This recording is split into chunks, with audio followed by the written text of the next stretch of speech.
Kenapa sih Allah Subhanahu wa taala itu kok membuat hidup kita ini awalnya itu penuh dengan perjuangan seorang ibu gitu.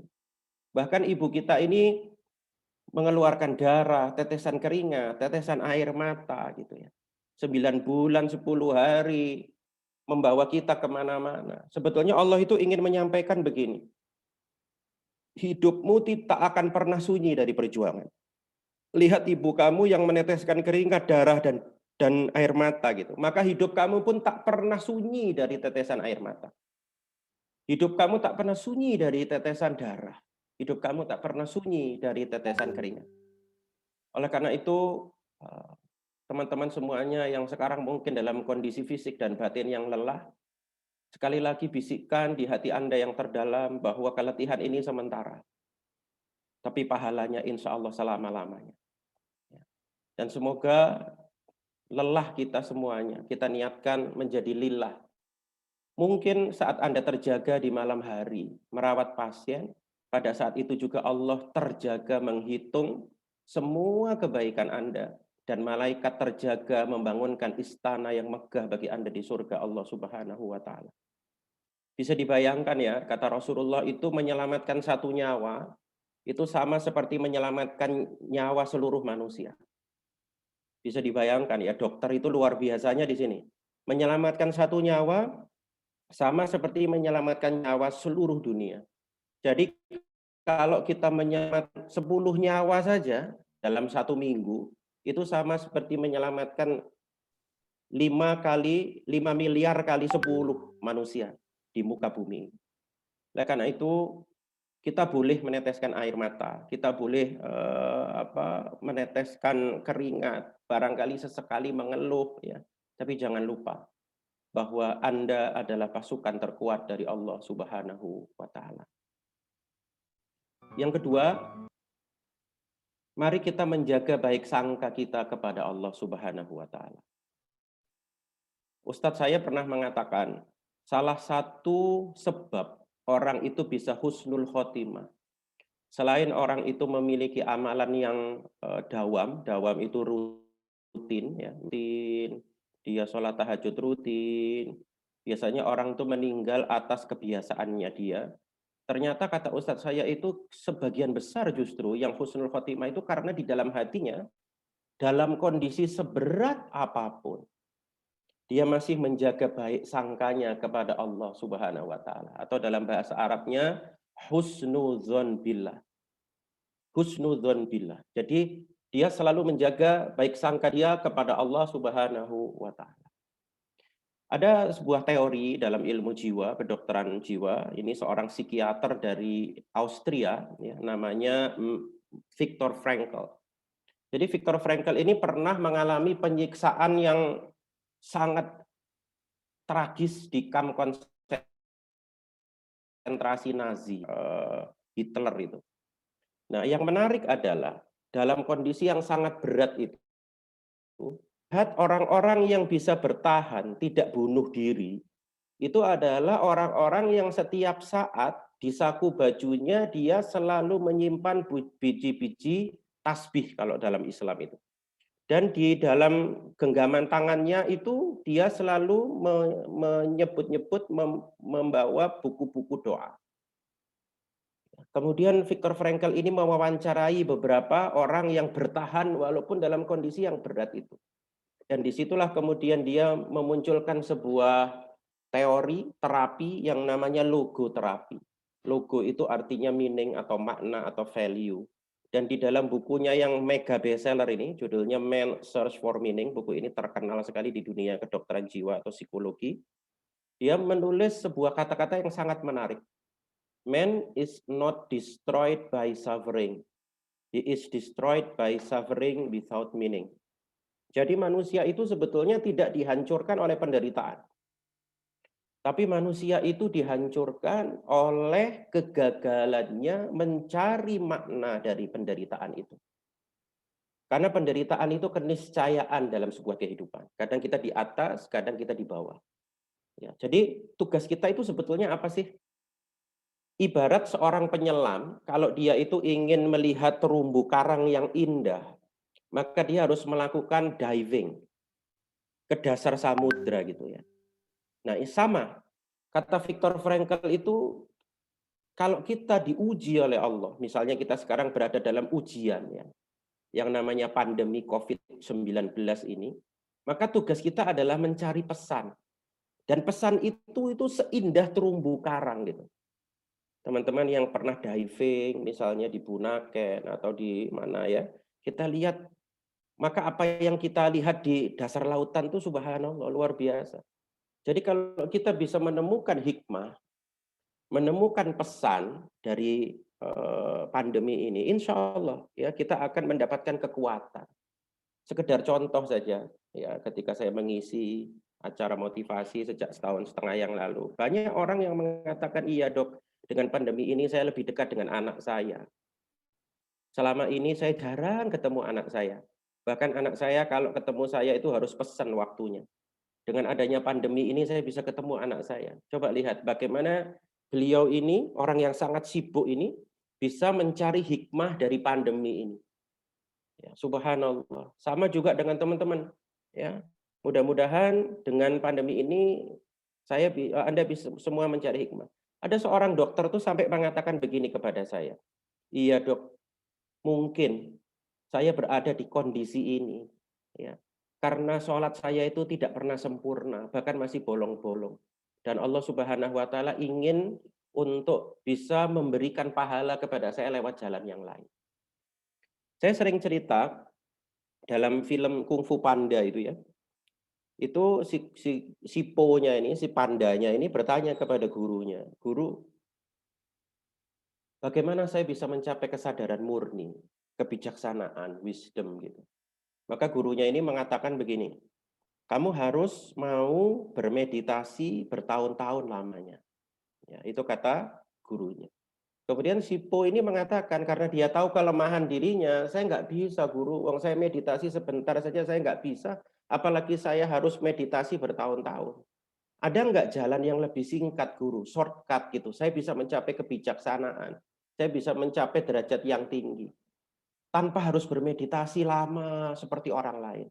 Maka gurunya ini mengatakan begini, kamu bisa mencapai derajat kebijaksanaan tanpa melalui meditasi. Apa itu guru? Kata Kung Fu Panda ini. Maka gurunya mengatakan, kamu harus mampu bertahan dalam penderitaan yang sangat, katanya. Jadi kadang-kadang Allah Subhanahu Wa Taala itu menitipkan hidayah itu pada musibah. Kadang-kadang Allah Subhanahu Wa Taala itu menitipkan pahala yang besar itu di balik musibah yang berat. Ya, itulah kenapa dalam Islam itu ada 5 rasul pilihan yang disebut dengan ulul asmi minar rasul.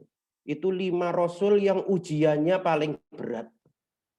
Ya, taruhlah misalnya Rasulullah Shallallahu Alaihi Wasallam saja ya, lahir udah nggak punya bapak, usia 6 tahun sudah nggak punya ibu, usia 8 tahun udah nggak punya kakek dan seterusnya. Luar biasa hidupnya. Ya mungkin kita tidak seberapa, dilempari batu, dibilang orang gila, diusir dari tanah kelahirannya. Sahabat-sahabatnya dibunuh, Masya Allah. Ya, tetapi beliau bertahan dalam penderitaan yang sangat. Oleh karena itu teman-teman semuanya, kita harusnya bersyukur terpilih menjadi pasukan-pasukan terkuatnya. Kenapa saya kok sekolah PPDS pas waktu pandemi? Kenapa kok saya harus berpraktek di saat pandemi? Kenapa kok pandemi ini 100 tahun sekali jatuhnya di saat kita sekarang sekolah dan seterusnya? Ini karena Allah Subhanahu Wa Taala ingin kita mencapai derajat tanpa harus bermeditasi, berdoa, beribadah yang lama gitu. Karena Allah Subhanahu Wa Taala ingin mengantarkan kita semua kepada derajat yang tinggi. Ya, ini ada sebuah cerita saya ambil dari sebuah buku yang ditulis oleh Pak Jamil Az-Zaini ya. Jadi ada seorang guru di Amerika, ini kejadiannya waktu saya SD, saya ingat sekali ya. Namanya Frank Slazak. Jadi Frank Slazak ini pada saat itu kan NASA sedang membuka pendaftaran astronot ya untuk bisa masuk di sebuah tim ikut pesawat ulang-alik yang namanya Challenger. Nah, si Frank Slazak ini memang sejak kecil dia ingin jadi astronot. Makanya kemudian dia daftar. Dari 43.000 pelamar dia masih masuk. 10.000 pelamar dia masih masuk, 100 orang pelamar dia masih masuk. Ternyata qadarullah, ketika diambil satu orang saja, karena memang NASA hanya membutuhkan satu orang dari masyarakat umum, tentu dengan kapasitas yang memadai untuk menjadi seorang astronot, ternyata Frank Salazar ini tidak terpilih. Jadi dia hanya sampai kepada 100 besar. Ketika dipilih satu orang itu, yang dipilih astronotnya adalah, calon astronotnya adalah namanya Christian McAuliffe. Nah, rupanya dia nggak siap dengan kenyataan itu. Dia merasa hidupnya hancur, dia mengalami depresi, rasa percaya dirinya lenyap, dia suka marah-marah, bahkan dia memprotes Tuhan, kenapa bukan aku Tuhan yang berada di pesawat itu, dan seterusnya. Bahkan dia merasa bahwa takdir itu menyakiti dia. Ya, dia merasa bahwa takdir itu tidak adil kepada dia. Bahkan ketika Challenger itu sudah akan diluncurkan, ya, tanggal 28 Januari 1986, ketika countdown itu 20, 19, 18, 17, 16 untuk menandakan pesawat itu akan meluncur, Frank Salazar ini di televisi masih mengatakan begini, kok bukan saya ya Tuhan yang berada di situ. Ini sebetulnya ada filmnya di YouTube, tapi saya tidak masukkan di sini untuk menyingkat waktu. Dan ketika Challenger itu mencapai kira-kira ketinggian tertentu, Bapak Ibu senior semuanya, 73 detik kemudian, yang terjadi itu luar biasa. Jadi rupanya Challenger itu meledak di angkasa. Dan tidak ada satupun astronot yang selamat dalam tragedi itu. Bayangkan, selisih 73 detik saja, tiba-tiba Frank Salazar ini langsung luruh egonya. Dia langsung datang ke rumah ayahnya, kemudian dia mencium kaki ayahnya, kemudian dia mengatakan satu kata, everything happened for a reason. Segala sesuatu itu terjadi karena sebuah alasan, yang kadang-kadang kita nggak tahu sekarang. Apa alasan Allah memberikan itu kepada kita semua. Nah, karena itu, para hadirin semuanya yang dicintai Allah Subhanahu wa Ta'ala, bisa jadi kita sekarang sedang digoncang oleh kehidupan yang membuat kita menangis hari ini. Tapi kita nggak pernah tahu, bisa jadi apa yang membuat kita menangis hari ini akan membuat kita tersenyum esok hari. Tugas kita cuma satu, husnudzon billah. Tugas kita adalah berbaik sangka kepada Allah Subhanahu wa Ta'ala, bahwa tidak pernah Allah itu menzolimi kita. Apa yang membuat kita menangis hari ini bisa jadi akan membuat kita tersenyum esok hari. Subhanallah. Ya, mudah-mudahan pandemi ini yang diturunkan Allah Subhanahu wa Ta'ala akan membawa kita kepada sesuatu yang kita syukuri di kemudian hari. Yang itu menjadi misteri bagi kita, yang kita nggak pernah tahu gitu. Apa maksud Allah Subhanahu wa Ta'ala dari semua ini. Ya. Mudah-mudahan kita termasuk hamba Allah Subhanahu wa Ta'ala yang senantiasa berhusnudzon, berbaik sangka kepada Allah Subhanahu wa Ta'ala. Ini seorang ulama Saudi yang namanya Dr. Aid Al-Qarni. Ya. Beliau ini sama nasibnya seperti Buya Hamka, masuk di penjara. Tapi justru di penjara itulah dia bisa menuliskan sebuah buku yang saya pikir buku ini bisa menjadi judul buku ini itu diambil dari ayat Al-Qur'an, bisa menjadi motivasi buat kita. Judul buku ini adalah La Tahzan, Innallaha Ma'ana. Jangan bersedih, sesungguhnya Allah bersama kita. Ini adalah kata-kata Rasulullah ketika menghibur Abu Bakar As-Siddiq. Ketika dikejar-kejar masuk ke Gua Sur, Abu Bakar itu sudah gemetaran, kemudian Rasulullah dengan tenangnya mengatakan apa? Abu Bakar, la tahzan, innallaha ma'ana. Jangan bersedih, sesungguhnya Allah bersama kita. Masya Allah. Ya, mudah-mudahan kita termasuk hamba-hambanya yang bisa berbaik sangka kepada Allah Subhanahu wa Ta'ala. Itu yang kedua, para hadirin semuanya, mudah-mudahan bisa menguatkan kita, terutama teman-teman yang sekarang di garis depan, barangkali pakai APD mendengarkan ini, ya. Mudah-mudahan Anda termasuk orang-orang yang senantiasa berbaik sangka dengan Allah Subhanahu wa Ta'ala. Yang ketiga, ini saya pikir sangat penting di saat sekarang ini. Minimalisasi keluhan dan kuatkan kesabaran. Saya bukan tidak ingin Anda mengeluh ya. Namanya manusia itu sifat dasarnya suka mengeluh. Nanti bisa dilihat di surat Al-Ma'arij ayat 19. Innal insana khuliqa halu'a. Manusia itu memang sifatnya suka mengeluh. Ya, ini disampaikan Allah memang. Innal insana khuliqa halu'a. Manusia itu memang suka mengeluh. Idza massahu syarru jazu'a wa idza massahul khairu manu'a. Jadi kalau dia ditimpa kesulitan dia mengeluh, tapi kalau dia ditimpa kekayaan dia kikir gitu.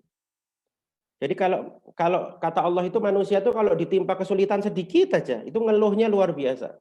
Tapi kalau ditimpa kekayaan, kenikmatan dia lupa gitu.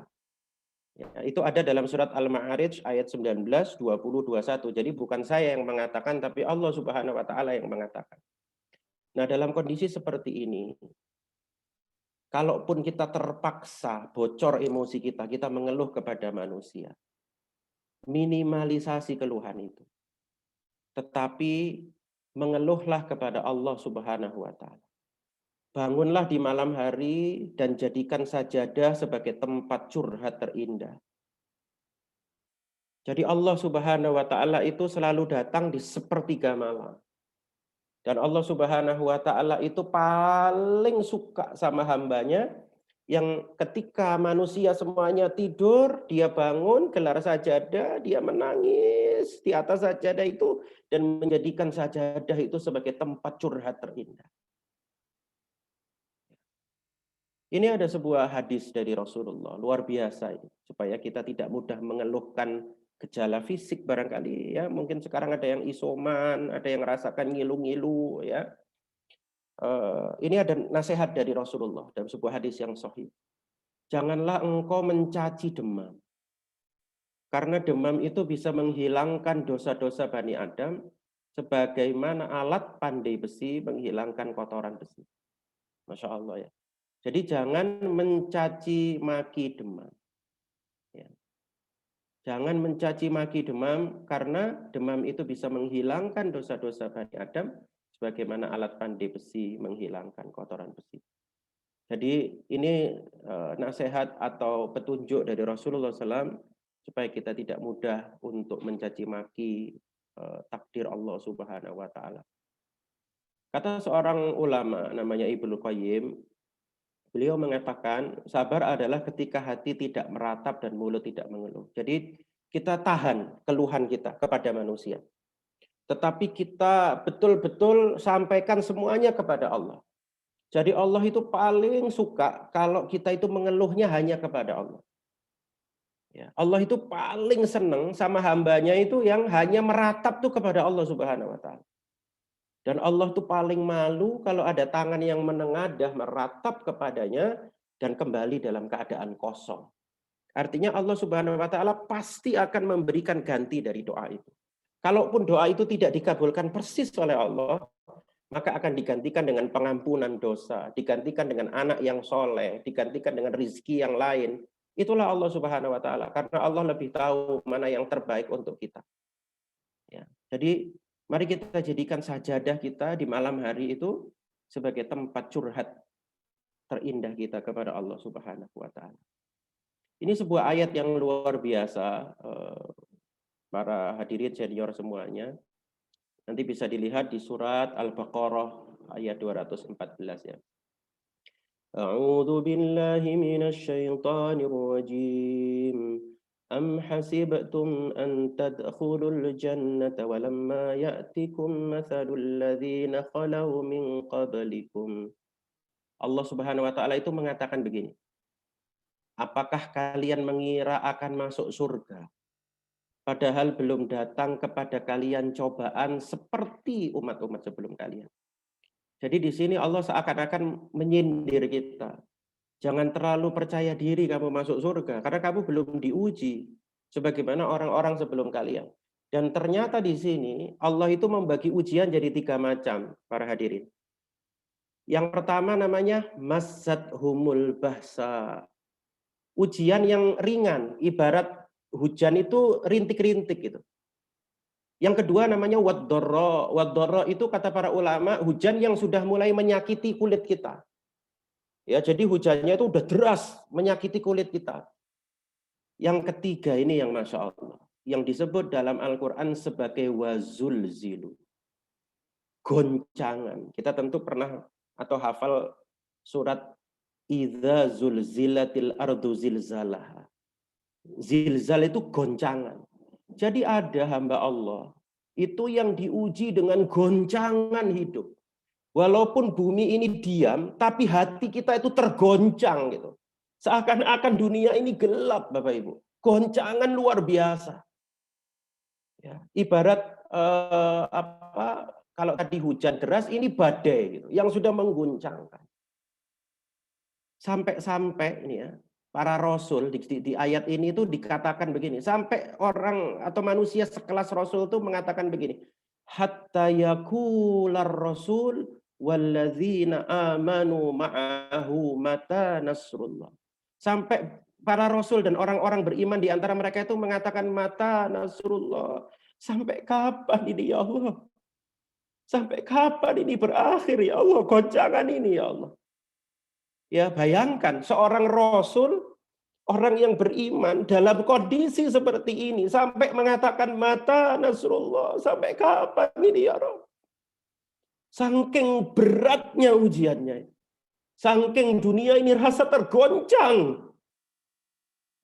Dan kalau Anda berada di posisi ini saat ini, saya hanya ingin mengucapkan selamat.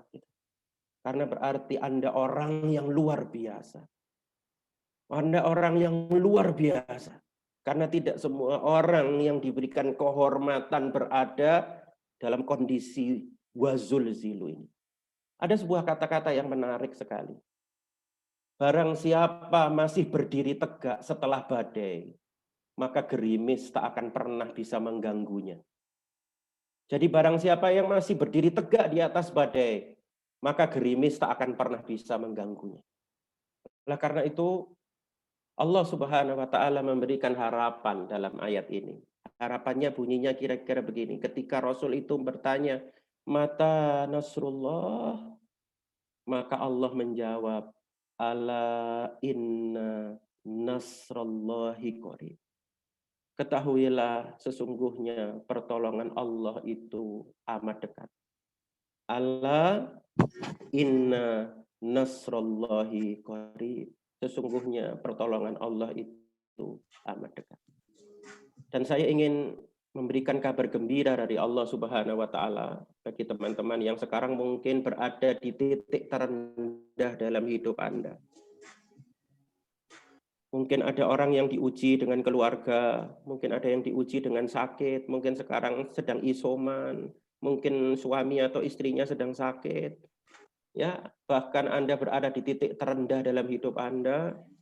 Nanti tolong dibaca di surat Az-Zumar ayat 10. Di akhir-akhir itu. Ya, akhir surat Az-Zumar ayat 10 itu Allah Subhanahu wa Ta'ala memberikan sebuah jaminan kepada orang-orang bersabar. Jadi pahala itu, kalau dalam hadis itu akan dilipat gandakan 10-7 Bapak Ibu. Tapi ada 2 amalan yang akan dilipat gandakan terserah Allah. Bukan hanya 700, bisa 700 juta, bisa 1 miliar, bisa 1 triliun kali gitu. Ya, dan 2 amalan ini ada 2 saja. Yang pertama puasa. Makanya di bulan Dzulhijjah ini 10 hari ini kita banyak-banyak puasa ya. Sampai dengan hari Arafah nanti. Jadi puasa itu adalah amalan yang pahalanya tak terbatas. As-saumu li wa ana ajzi bihi. Puasa itu buatku kata Allah dan aku yang akan membalasnya. Yang kedua adalah kesabaran. Ya, dalam surat Az-Zumar ini Allah berfirman innama yuwaffas sabiruna ajrahum bighairi hisab. Sesungguhnya hanya orang-orang yang bersabarlah yang dicukupkan pahala tanpa batas. Jadi pahalanya itu nggak terbatas. Ghairi hisab itu nggak dihitung lagi sudah. Ibarat kita ngeluarin uang dari dompet tuh nggak dihitung, langsung dikasihkan semuanya gitu. Ya, jadi ini jawaban Allah bagi orang-orang yang bersabar. Bahkan kalau kita lihat dalam Al-Quran, apa sih kata-kata pertama bagi orang yang masuk surga itu? Jadi pintu surga itu kan banyak. Ada babu sodako, ada babu royan bagi orang yang suka berpuasa, ada babul jihad, pintu jihad bagi orang yang berjihad. Tapi di semua pintu itu sambutan malaikat itu sama. Salamun alaikum bima sobartum. Selamat sentosa atas kesabaranmu. Jadi yang disebut di situ kesabaran, Bapak Ibu. Jadi bagi teman-teman sekarang yang mengalami goncangan hidup, baik karena pandemi ataupun di luar pandemi, yang merasa berada di titik terendah, sabarlah. Karena Allah Subhanahu wa Ta'ala memberikan pahala tanpa batas kepada orang yang bersabar. Bismillahirrahmanirrahim. Ada sebuah hadis yang luar biasa. Hadis ini hasan. Jadi nanti Bapak Ibu,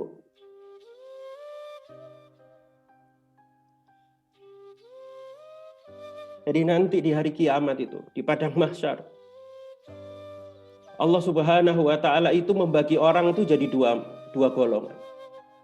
Ada yang namanya ahlul bala. Ahlul bala itu orang yang selama di dunia dia diuji dengan musibah yang bertubi-tubi. Sampai dia mengatakan, mata nasrullah, sampai kapan ini ya Allah? Musibah itu bertubi-tubi. Yang satu lagi namanya ahlul afiyah.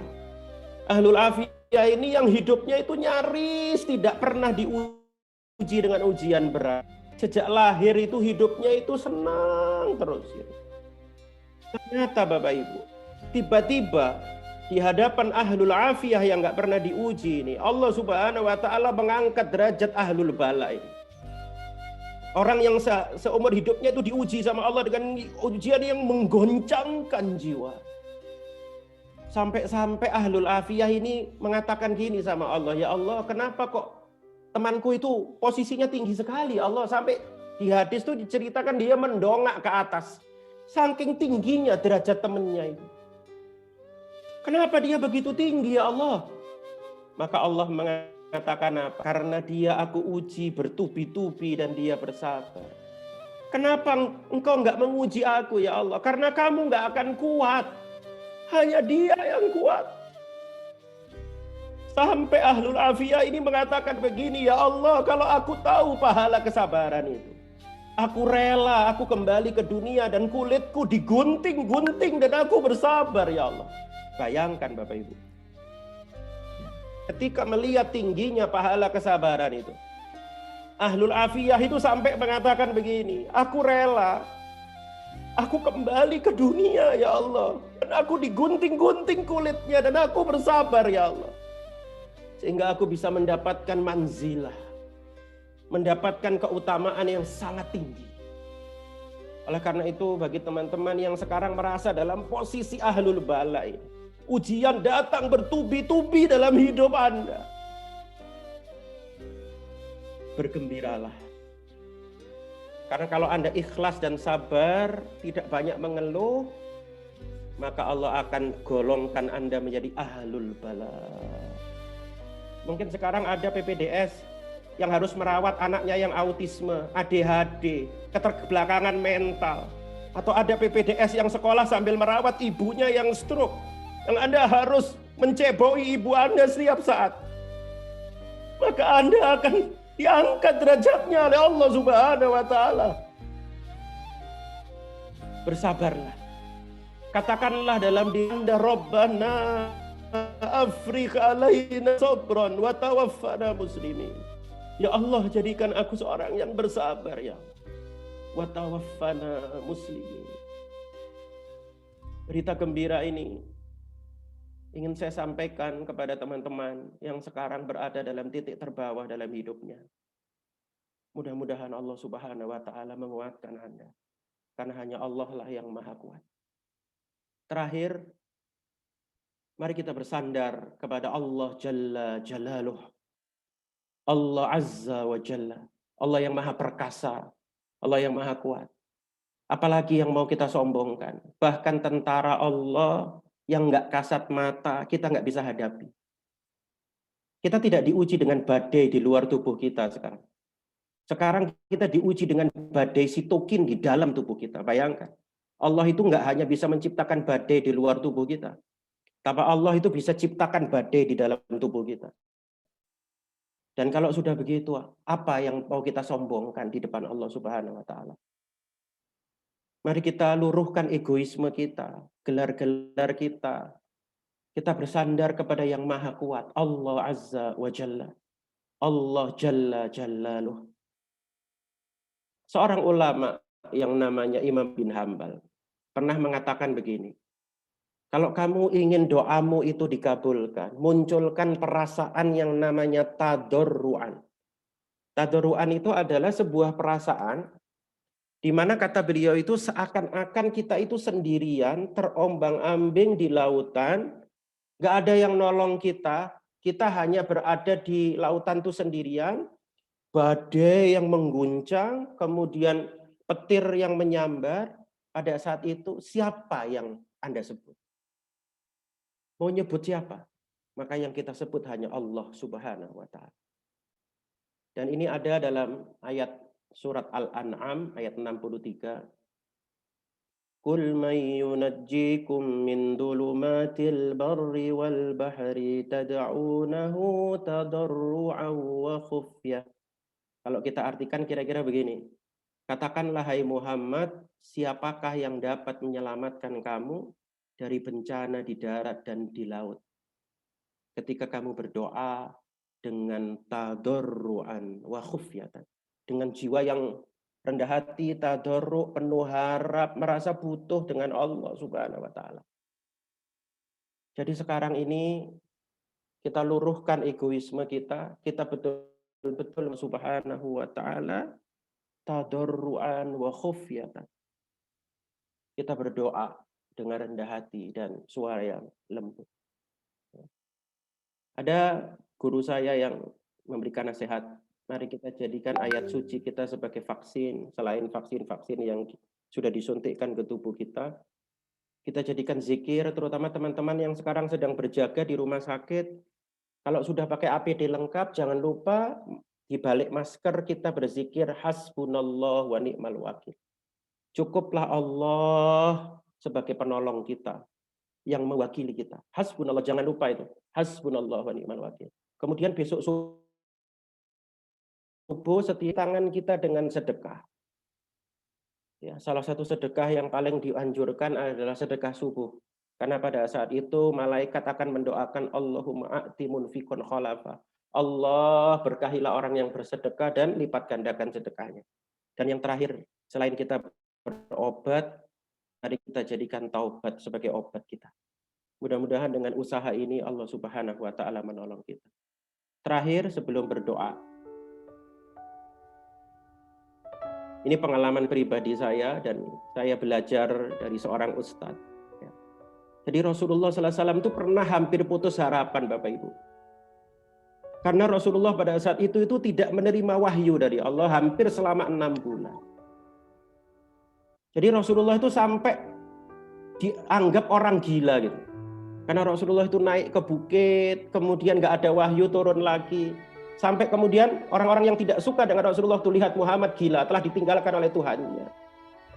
Rasulullah itu sedih sekali.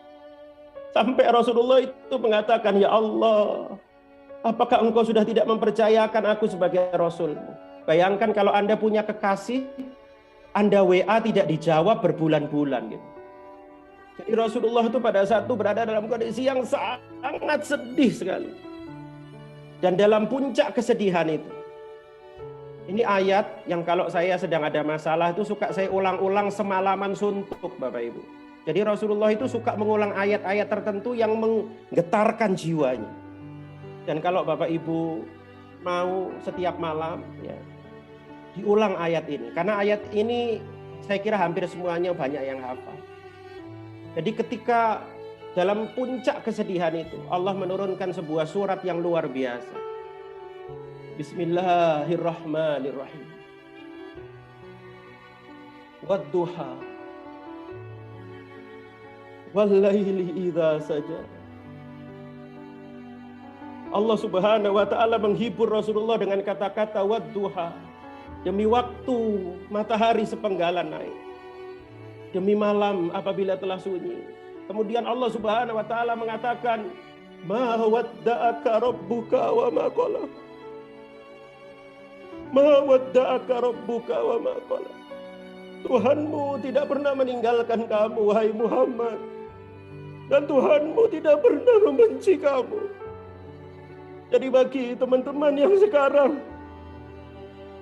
rasanya sedang sendirian berjuang, tolong malam hari ulang ayat ini. Ma wadda'aka rabbuka wa ma qala. Tuhanmu tidak pernah membenci kamu. Dan Tuhanmu tidak pernah meninggalkan kamu. Ma wadda'aka rabbuka wa ma qala.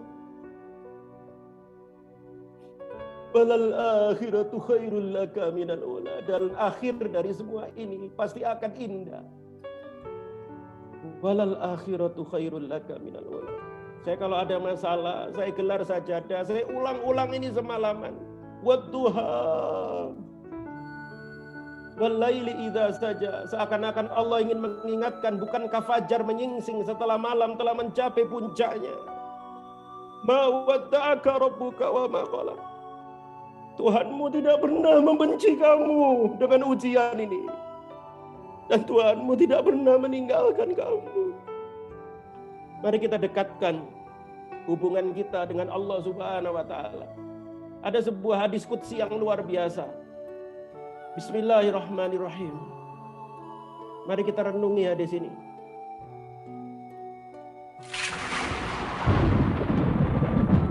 Jika seorang hamba mendekat kepadaku satu jengkal, maka aku, kata Allah, akan mendekat kepadanya satu hasta.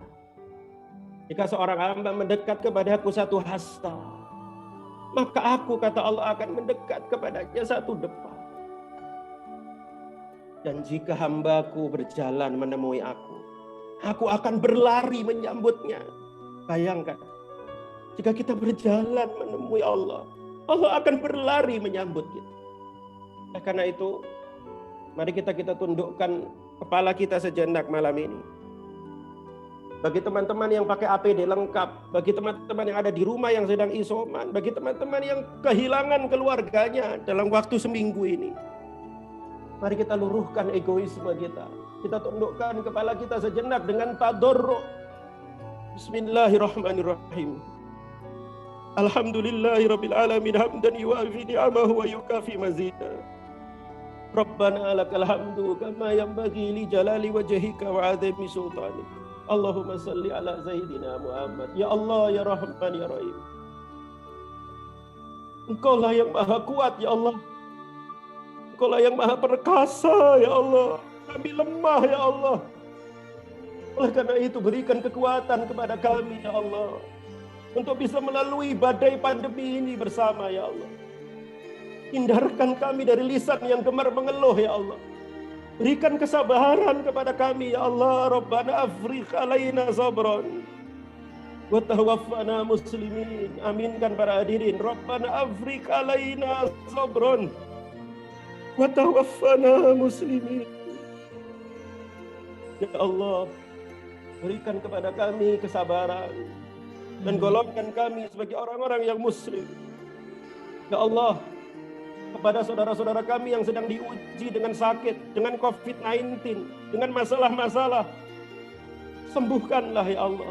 Engkaulah yang maha penyembuh. Allahumma anta syafi. Allahumma anta syafi. La shifa'a illa shifa'uka shifa'an la yughadiru saqama. Hanya Engkaulah yang bisa menyembuhkan, ya Allah. Kami hanya berikhtiar, ya Allah. Allahumma rabban nasi Ishfi anta syafi la shifa'a illa shifa'uka shifa'an la yughadiru saqama. Ya Allah, ya Rahman, ya Rahim. Engkaulah yang maha menyembuhkan, ya Allah. Sembuhkanlah saudara-saudara kami, senior-senior kami, ya Allah. Ya Allah, ya Rahman, ya Rahim.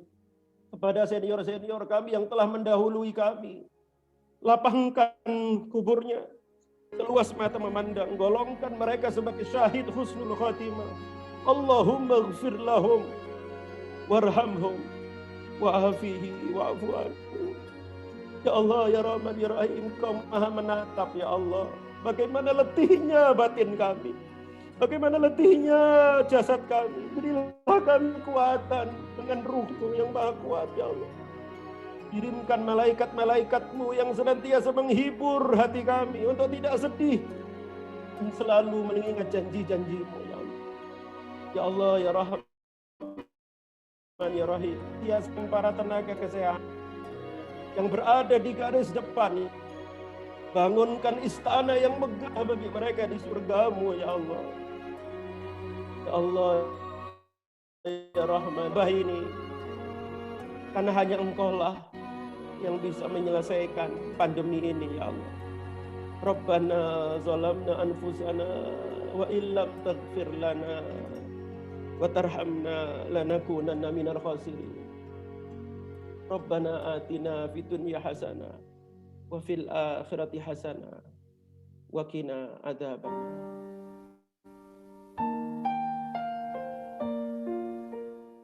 Mari kita istighfar 10 kali masing-masing sambil mengingat dosa-dosa kita.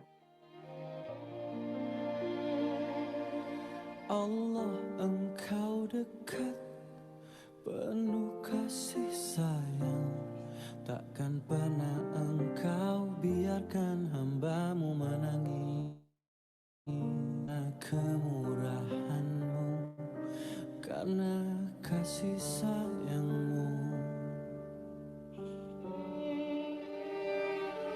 Hanya bila diri-Mu ingin nyatakan cinta pada jiwa-jiwa yang rela dia kekasih-Mu, Kau yang selalu terjaga, yang memberi segala. Allah Rahman, Allah Allahu ya Ghaffar ya Nurul Qalbi, Allah Rahman. Saya kira itu yang bisa saya sampaikan. Terima kasih pada seluruh senior yang sudah hadir. Mudah-mudahan Allah Subhanahu wa Ta'ala menguatkan kita dalam masa pandemi ini, dan mudah-mudahan yang sedang sakit segera disembuhkan oleh Allah Subhanahu wa Ta'ala. Min fadli Rabbi. Assalamualaikum warahmatullahi wabarakatuh.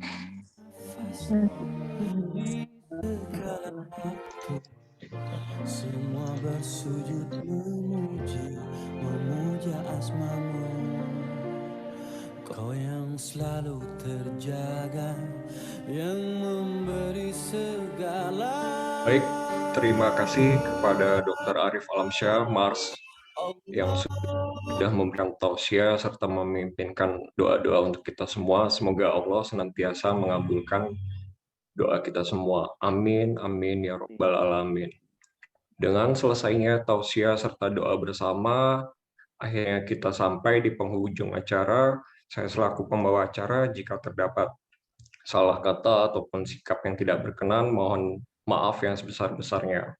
Wabillahi taufik hidayah. Wassalamualaikum warahmatullahi wabarakatuh. Waalaikumsalam. Waalaikumsalam. Waalaikumsalam. Terima kasih. Waalaikumsalam. Dr. Nuwun semuanya, Dr. Sisko, Dr. Reni, Dr. Penta, yang saya nggak bisa sebut satu-satu. Barakallah.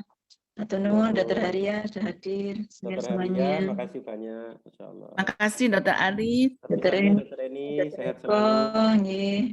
Dr. Indra.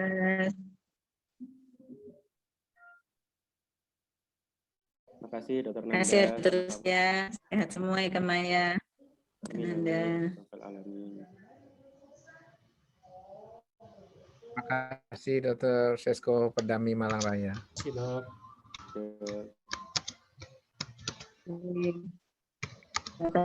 Ya.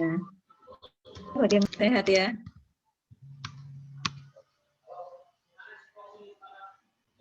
Saya mohon izin Dr. Sisko, Dr. Haria, mudah-mudahan Dr. Elvina, makasih. Dr. Ari. Warahmatullahi wabarakatuh. Sehat selalu, Dokter. Assalamualaikum. Amin. Amin. Assalamualaikum warahmatullahi wabarakatuh. Waalaikumsalam. Waalaikumsalam warahmatullahi wabarakatuh.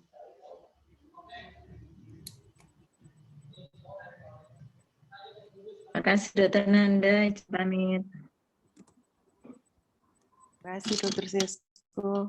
Terima kasih semuanya.